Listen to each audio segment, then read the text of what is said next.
Okay, fast forward, it is Friday now, the next day. We jumped ahead. I got the front end kind of rebuilt a little bit. I got the kingpins all cleaned up, and the bushings all cleaned up and everything, and put it back together. I already string lined the whole everything, got everything lined up, got our measurements for tie rod ends. I've already cut them down and coped, prepped, all that whole 9 yards. They're going to go in there. Setup that comes with these, just a clevis that'll get welded in there like that, like that, and then obviously tube sleeve, just put a bevel on there and you can run that down. So we'll load those two things up real quick, and then let's see, we need to make the plates for that, which I have the template for, and then we need to make the tabs that'll hold the front end of these pieces. So once we get our tie rod ends in where they're going to go, we know where this can go for clearance sake. Luckily, there's no obviously moving suspension other than the steering, so this isn't going to move up and down and ever interfere with the rack or the tie rods. So let's get the welder set up and move on. Okay, we're back, welded up and back together on the Dragster. Tie rod ends on there. Probably have to index the steering wheel just a little bit. It looks like it's off by just maybe 1 or 2 splines, but we're not steering. So next thing we got to do, get those plates on there, and the radius tabs that are going to go on here, we got to clear this. Might end up going underneath, we'll see. All right, so today we're back over here at Randy's working on this Dragster. My phone was almost dead, so I skipped a lot of stuff here. I went ahead and cut everything out. I already bent the tubes and got them fit into the place. Unfortunately, this tube was cracked kind of all the way up into there, so I cut as little as I could out, but that's where it was. The other one's pretty close, but there was a crack on it as well, so I had to cut it a little higher. Initially, I cut all the copes out and just kind of trimmed down until I could get it out, but so I took as a minimal amount off of that so I could kind of fit that new tube back up in there. However, like I said, there was a crack in the tube that went into the upper tube, so had to trim it out. Made some pretty good headway there on that. Another thing too, I got these plates welded in on the front here. That's going to go for the radius arms. Those brackets are getting cut right now on the water jet at my work, so that'll go in the front. As far as gusseting is concerned, we are going to run one that goes over this tube joint back to here. I got these really cool things from T-Rex Off-Road. They are cope, templates or whatever. It's going to save me a lot of time. I'm pretty good, realistically, on any kind of, I can hand cope this pretty easily all the way up to about here. But when you start getting into the deep notches, this is 60 degrees, 67 and a half, and I think this one's 75 degrees. So all the way up, so 75 degree, that's kind of hard to do by hand. It just takes a lot more time to get up in the throat here. So this is, hopefully should save a bit of time. Also kind of give you a guesstimate of what would look good, but I'm thinking I can take this 67 and a half, and that'll actually cover that, because the tube joint's right there, so we'll get a pretty good amount of weld on either side, and that'll kick back into that T. I'll probably have to take maybe or put a couple more degrees into it, so that way you can terminate into that corner right there, kind of like that. And then what I'll end up doing is putting another one. I had to cut this one out too, just because it was all in the way right here. We're going to run another gusset. It was only 1-inch tube, I believe. Yeah, there's a 1-inch gusset that was up in here. Initially, we cut that out. We'll put 1.25 inches back in there as well. That'll come down and kind of go.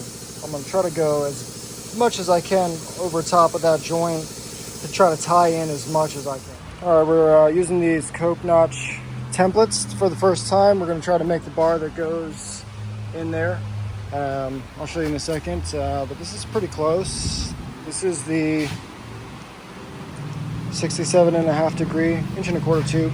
I already fit that one to the other side by hand just because it goes up to 2 bars, so it's just easier to do that. Like I said, I'm pretty good on pretty shallow stuff, but this is a little easier to get you symmetrical and right where you need to be a little quicker. So we'll go ahead and cut this out.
Kind of melted the lines off, but I basically stay right on the line, if you can see.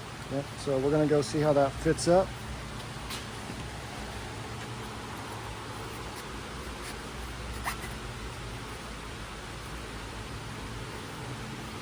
So our 2-notch template.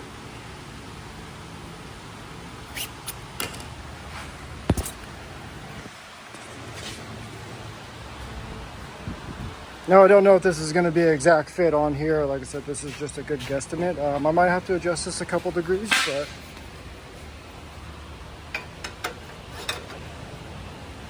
yeah.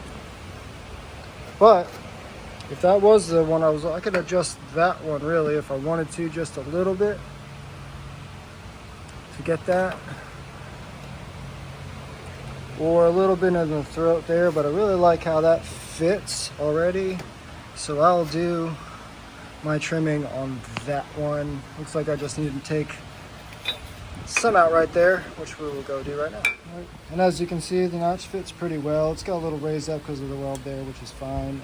That's actually really nice. Back in here, I notched around that tube. I got to take just a hair more to get that to fit in there. So we got to take all the paint off and everything. You could just trim just a little bit right there to get that to sit on there. So just probably go up to the line. That'll probably bring that in. It fits a little nicer. And I think I'll take a little right in there just to just sit a little tighter on there. So pretty good start though. This is straight off the template. I didn't trim anything yet, so it's a really good start. Another thing you have to think about too is the cope. It actually fits really well on a flat tube, but obviously that tube has a weld in it, and I'm trying to get to maybe not exactly this angle, but if you were trying to get to exactly this angle, that's a money fit. There's no gap. If I can hold it on there. There's no gap to that. That's perfect fit. Straight out of the box. But we're not exactly going 67.5 degrees. We're probably going somewhere in the neighborhood of like 66 degrees or something very small. And also too, you got to think when you're trying to go from round to square, straight cuts on something round, you might have to contour this inside, because then you have you can imagine this trying to go through, I don't know. You might have to take some off of this inside edge. It's not exactly a flat cut. It's got to be radiused out to get it to sit flat. So we're going to go ahead and just trim a little bit out of this, and you can also see on this side I'm going to mark down. We're going to come down to the line And then I took a little bit more out to get around that tube up there. We're just creeping up on that. I don't want to mess up too much and have these little tangs and have nothing to weld to. So just as little as we can.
Again, straight out of here.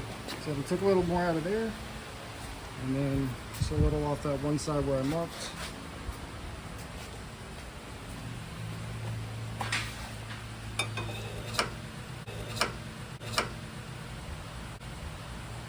Alright.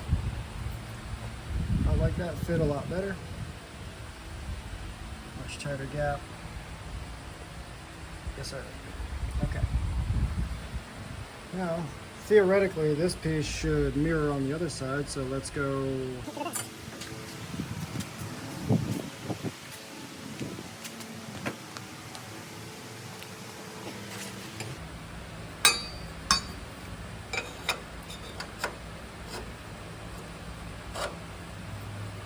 Womp womp. Not the same. So, that goes to show you that this chassis was not even identically built when it was built. So these handles are different. So all right, we will have to modify this one and basically go from scratch. That's too tight of an angle. Yeah, that's not going to work. So none of that fits really well at all. I can almost put my pinky under there. Okay, so well, we've got one side, so we'll have to do the other side by hand the same, but that fits really well. Just gotta clean this up and we'll get it tacked in place. So we also have to clean the paint off. Ugh. Worst part, hate repair work. All right, last day over here trying to get this thing wrapped up and out the door. We have to figure out this issue. We've got everything else already done. The gussets are in, these gussets are in, fully welded out. Other side as well. Also came up, finished the front, made some brackets. See if I can get a better angle here. So yeah, got our front brackets on. We're going to build a plate right here. That's all that's left on the front. But see all that's done and welded in. And over here, this one's a little closer. Like I said, that side had a crack, so we had to cut it off higher. This one was good enough lower, but not low enough to cope. I mean, it's paper thin, so we're gonna figure something out.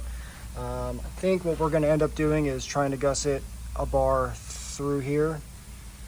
It's this basically terminates onto, starts, supports also. You need the start of the other bar to be almost right there, because this is obviously kind of important to where that goes. But not much you can do. That bar is cracked, and without replacing the whole thing and cutting the whole car in half, we're gonna figure a way to do that. So let's get to it. All right, well, in true fashion, I did not film anything. I just went straight ahead and pretty much did all the work. So instead of trying to figure out a way to cut some bars in here, what I did was I basically made a gusset that goes on top of all these bars, because obviously we sectioned this bar, so this is tied into that joint. This bar covers that joint there, and then now this plate ties in to all three stitched on. I did that on both sides because we had about a 1/4 inch gap there, so I used a 3/16 plate, and I kind of just filled in the little bit of gap there. And then that side I actually trimmed up about 1/8 of an inch off so I could get that flush on there. So that's all stitched in. Moving to the front, that's all the steering, that's all done. I made these brackets at work, water jet cut the parts, so I got the nice little radius in there. Those are welded on. And then the front I think looks amazing. Basically we put these brackets on the other day. We redid the steering links, tie rods, whatever you want to call them. Now today we stitched in this plate here. And then you can kind of see from the back side, we went and welded the top bars to the back side of the plate to the upper and lower bar. And then this is basically a tow hook. You can put a 1/2 inch eye bolt in there, nut it on the back, and then you can hook up to it. So if you remember, originally, I'll go back to this box of parts. Originally, this was the tow hook that was on it. So something a little nicer. So that pretty much wraps up this project. The guy's supposed to be coming up to pick it up tomorrow, so that's why I really kind of had to cram everything in here and get it all done. So I'm happy with how it turned out. First time doing some steering on a dragster, but yeah, super stoked. Pretty.